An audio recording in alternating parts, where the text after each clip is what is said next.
respect, uphold, preserve, protect, and instructions concerning God. I, Charles Mureu Kahariri, Vice Chief of the Defense Forces, do swear. I, Thomas Njoroge Ng'ang'a, Commander of the Kenya Navy, do swear in the name of the Almighty God that I will be faithful and bear true allegiance to the Republic of Kenya. I, David Kimayo Tarus, Commander of the Kenya Army, do swear in the name of the Almighty God. The strength of a nation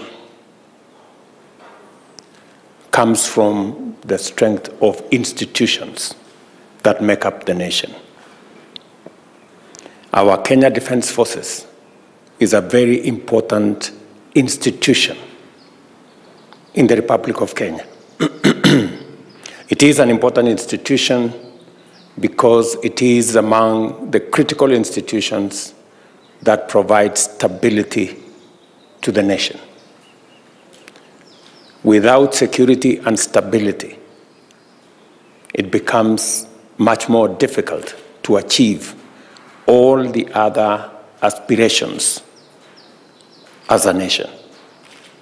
The aspirations for economic development, social development, political progress